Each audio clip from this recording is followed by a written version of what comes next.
கரூர் மாவட்டம் குளித்தலை அருகே குப்பை தொட்டியில் கிடந்த நாட்டு வெடிகளை சிறுவர்கள் கல்லால் குத்தியதில் வெடி விபத்து ஏற்பட்ட நிலையில் கோவில் பூசாரி திருவிழாவில் பட்டாசு வெடிக்க உரிமம் பெற்ற பிரவீன்குமார் ஆகிய 2 பேரை போலீசார் கைது செய்தனர்.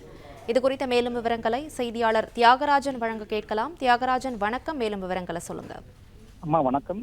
கரூர் மாவட்டம் குளித்தலை அருகே கவுண்டம்பட்டி அண்ணா நகரில் கடந்த மாதம் மகா மாரியம்மன் கோவில் திருவிழா நடைபெற்றது.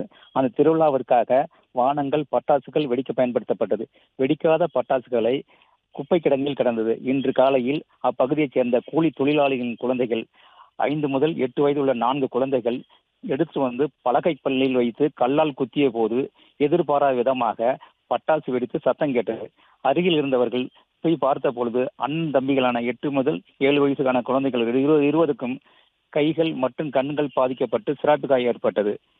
உடனே அந்த அருகில் இருந்தவர்கள் இருவரையும் மீட்டு திருச்சி அரசு மருத்துவமனை சிகிச்சைக்கு அனுமதித்து தீவிர சிகிச்சையில் உள்ளனர். இது குறித்து தகவல் இருந்த குளித்தலை டிஎஸ்பி செந்தில்குமார், வட்டாட்சியர் இந்துமதி மற்றும் அதிகாரிகளும் சம்பவ இடத்தில் விசாரணை செய்தனர். தொடர்ந்து கரூர் மாவட்ட தடவியல் நிபுணர்கள் சோதனை செய்து தடயங்களை கைப்பற்றினர். மேலும் இப்பகுதியில் பாதிக்கப்பட்ட சிறுவனின் தாயார் கொடுத்த புகாரின் பேரில் வெடிக்காத பட்டாசுகளை முறையாக கையாளாத கோவில் பூசாரி மற்றும் உரிமம் பெற்ற பட்டாசுதாரர் பிரவீன்குமார் இருவரையும் நங்கவரம் போலீசார் வழக்கு செய்து இருவரையும் கைது செய்தனர். விவரங்களுக்கு நன்றி தியாகராஜன்.